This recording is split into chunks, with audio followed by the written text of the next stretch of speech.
Hi class, this is about plants. If you think about plants, I mean, it's the grass outside, it's the trees um, outside, but there's a lot of diversity and there's a lot of really cool parts of plants that I don't think are always talked about. If you think like plants that are hot, spicy, think about like a chili pepper, think about like cactus and how it has thorns really instead of leaves. If you think about mosses, if you think about there's even parasitic plants out there, plants that basically feed off of other plants to survive. So there's a lot of really cool diversity in plants. You know, you think about like a tiger or a mouse or a cricket, like those are all different types of animals, and there's a lot of diversity with animals, right? As we've kind of seen. But there's also a lot of diversity and a lot of really cool features of plants that make them really unique. And this is what this presentation is going to kind of be talking about. In biology, you talk about plants at least once, so I talk about it in biology, and then I have a unit about plants in advanced biology as well, and we talk about a little bit different things. So what is a plant? Kingdom Plantae, so it's within that kingdom. All right, but it is within the domain eukaryotes. So for example, we as humans and animals are eukaryotes, okay, but is within a separate kingdom, Plantae, and this includes all plants, all right?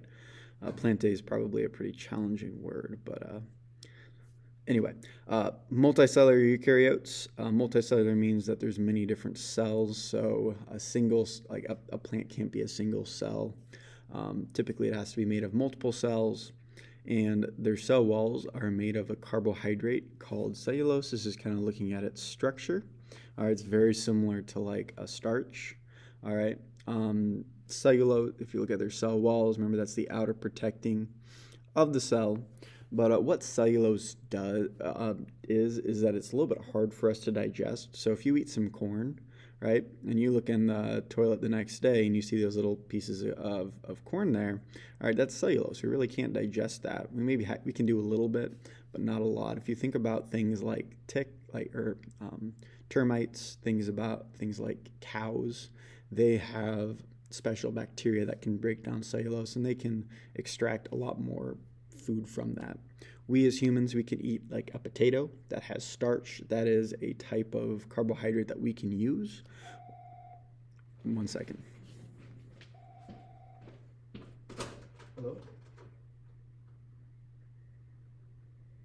Yeah. Okay. Sounds good. I will. Bye. Sorry about that. Starch is a carbohydrate fuel source that we can use. Cellulose is something that we as humans cannot.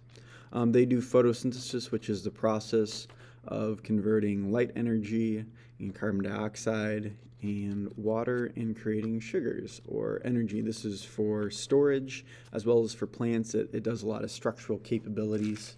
All right, and then they are autotrophs, which means that they can create their own food. All right, they automatically create their own food. We are heterotrophs. We have to consume other things for food or at least for energy. That's probably the more scientific term. Okay. Plant life cycle. There's two phases of the life cycle. Mitosis and meiosis are alternated to form the two types of reproductive cells, gametes and spores. Okay, so we as humans, we pretty much just have a diploid form of life. We create sex cells, all right, which is our sperm and egg, but primarily we are diploid. Plants, especially when you get your ferns and your mosses, they're a little bit different. They have a more predominant gametophyte form, all right. Angiosperms are a bit more like us. They're mostly sporophyte, but it's a little bit different. We're going to use this picture a lot. I think it's a fantastic picture because what it does is it shows you the parts that are haploid and the parts that are diploid. Okay? So let's start with the gametophyte. All right? The gametophyte makes gametes. Okay? Gametes are haploid. Okay? Meaning they have one set of chromosomes. That's what haploid means. Diploid, think di means two, so it has two sets. Hap has half the number as diploid, okay? That's how I think about it. So, gametophytes, all right, they create gametes. These gametes are going to be a sperm and an egg. All right. Also, strange thing about plants is a lot of the times they have male and female reproductive organs on the same plant. Like if you look at a corn stalk, it has a male part and a female part. Some plants, one plant is a male, one plant is a female. It just depends. Depends on the plant. Okay? So they fuse together. This is fertilization to form a zygote. A zygote, basically you take this set of chromosomes and this set of chromosomes from the sperm and this egg to create a zygote. Okay? Then this does mitosis to create a bunch of sporophytes, and this creates the actual sporophyte plant, which will create spores. All right, this is diploid. These are both diploid. And then it does make spores, which are haploid through a process called meiosis. Meiosis is when you create sex cells or genetically different cells, okay? You create genetically differing cells, and this is where you shuffle up the genetics and you create spores, okay? And then it starts to cycle over again. Then they do mitosis, create the gametophyte part of the plant, and then it alternates. When we look at the moss today, we'll really be able to see the two different types of the plant, okay, and really look at how they alternate, okay. Also, many plants do vegetative or asexual reproduction. So this right here is showing you, this is a stolon, and what it does is almost like another stem that branches off and to somewhere, maybe a foot or a meter away or whatever. And this creates a bud, and this will create a new plant. And this stolon will kind of fall apart, or it can kind of help give nutrients to the developing plant. Also, what's really cool about plants is that there's something you can make called a fruit tree, a fruit basket tree. So what you can do is you can take a branch of a tree, all right, and you can kind of what they call a graft. You can chop it off, and then what you can do is you can attach it to another tree, and if it's done correctly, it will sometimes, that new tree will supply that branch and will feed it nutrients, and it will keep on living and keep on surviving, okay? So what you can do is you can take like an apple tree, and you can take like an orange branch and attach that orange branch to the apple tree. You can take like a peach branch and attach it to that apple tree, and you can create this tree that creates a whole bunch of different fruits. All right, so that's just something you can do. So this is asexual reproduction. You're basically just cloning. All right, we as humans, we don't do cloning. We don't do asexual reproduction. But same idea as a bacteria, just splitting in half. Okay, just doing mitosis. Okay. Some needs of plants, they need sunlight. They need that for, a lot of these needs are going to be for photosynthesis or cellular respiration. They need water as well for photosynthesis, and they also need carbon dioxide for photosynthesis, okay? And they use that in the chlorophyll. They also need oxygen because they also do cellular respiration, okay? Keep that in mind. Sometimes they're going to make oxygen from photosynthesis, but they do need a little bit of oxygen as well. The last thing would be minerals. We, as animals, typically, like, if you look at this equation, right, there's no zinc, there's no phosphorus, there's no potassium, right? But plants do need this for other structural parts and other roles in their biology. If you ever had like a Flintstone gummy, right, there's a whole bunch of different vitamins and minerals in that gummy that we need to survive, and plants need these minerals too. You take iron, you take zinc, right? And you use that because we need a small amount of those substances, at least comparative to carbon dioxide and water. And, like things like sodium, we need quite a bit of sodium. We need quite a bit of chlorine. So we need a lot of these minerals. And primarily, how they're going to get that is from the ground, okay, through their roots, okay? So if you look at fertilizer, right here, this is showing you nitrogen, phosphorus, and potassium. These are kind of the big three for plants. Plants need these three nutrients a lot more than some of the other ones. They need a lot of other ones too, but they need those. They need these in bigger amounts. So a lot of the times, this is what you'll see on a lot of fertilizers or potting soils, is they'll have the amounts of nitrogen, phosphorus, and potassium. That's what these kind of numbers mean. but a lot of the times they're going to put other nutrients in there too. Certain parts of the world will lack different minerals. So, for example, there is zones in the world where there's really poor iodine in the soil, and people then don't get enough iodine. All right, and that can lead to iodine deficiencies because the plants don't have a lot of iodine, and when we eat the plants, we don't eat a lot of iodine. So, but anyway, this is a long story. But anyway, we need minerals just like plants need minerals. Okay. Plant evolution. So plants first evolved from an organism like green algae. If you look at this guy right here, this is green algae. So algae is technically not a plant, or at least most of it's not really plant. Usually they are bacteria or some type of protist type thing.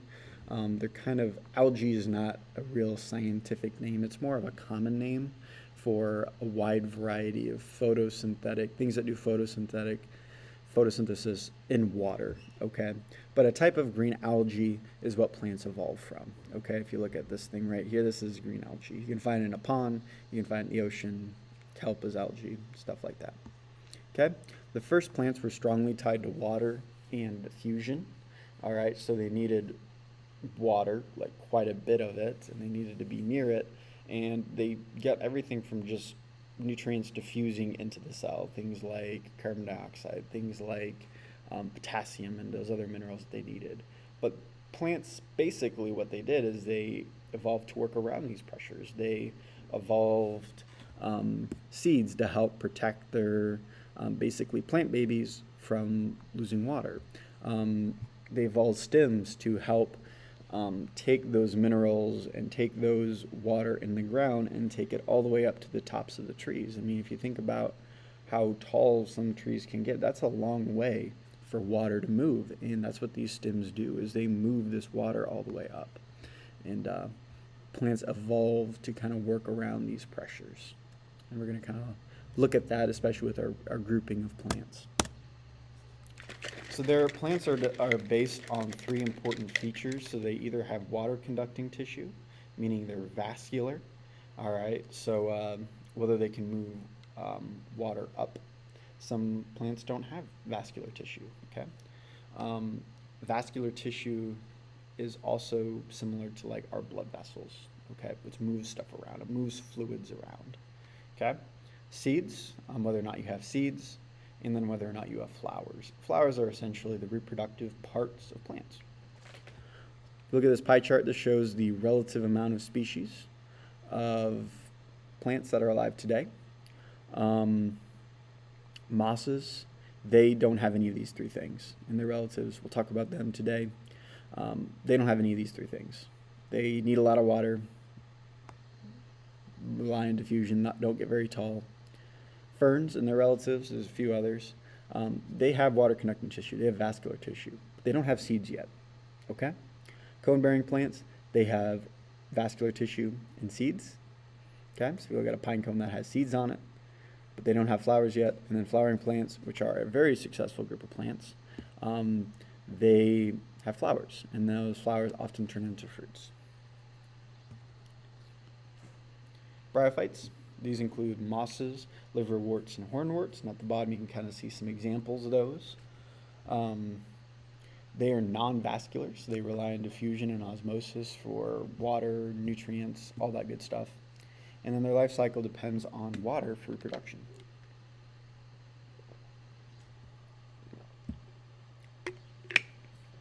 So some structural parts of moss is they have something called rhizoids.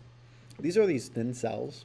And they're not really roots. They're kind of like proto-roots. They're going to be roots someday in evolutionary time. What they do is they help anchor the cell to whatever they help anchor the bryophyte or the moss to whatever structure it's going to be on. So that's what rhizoids do.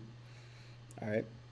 And they also help absorb some water and nutrients in that area because you think there's going to be a lot more water probably at the surface versus up in the air. Okay. Their leaves, they really aren't really considered leaves. That's why you kind of have these little thingies. I'm not an English teacher, I don't know what they are.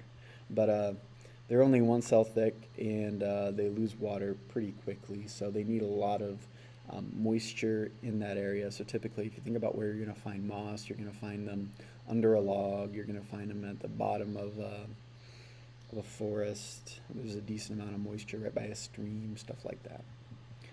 They also have these stalks and capsules, and that's going to be used for reproduction. It's specifically going to be the sporophyte of the plant. We're going to kind of look at that a little bit more. So we're going to talk about moss, the moss life cycle, all right, in particular. The gametophyte, which is haploid, is the green part, and this carries out most of the photosynthesis. So if you look at, this is the gametophyte, this bottom section right here to here, okay, that's the gametophyte.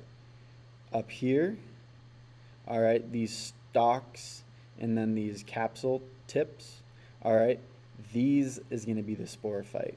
If you think about what makes things green, it's their chloroplast. It's making sugars, okay? That's what the gametophytes do, all right, is they do photosynthesis, okay? When a spore lands in a moist place, so we're going to start here, it germinates and grows into a mass of tangle filaments called a protonema. Protonema is almost like this green branching root thing. They kind of spread out, and it kind of forms like what a new plant is going to be. Does a bunch of mitosis here, okay? And all this stuff, if you look at it, this is all haploid, okay? Protonema then grows these shoots, these stalks. They are not very tall. This is kind of zoomed in into the air to form a leafy green type structure. Remember, these aren't leaves, these aren't a vascular tissue, it's just a little bit taller, okay? You are going to have some roots. One second. Hello?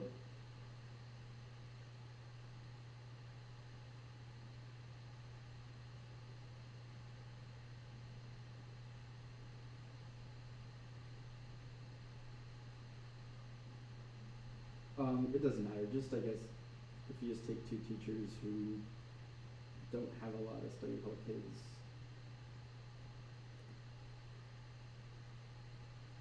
All right.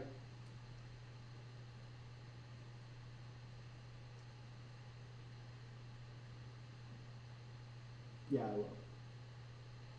All right. Yep. Bye.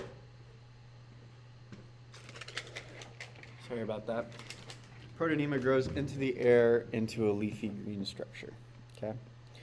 And you have your rhizoids and your stuff that kind of anchor it down.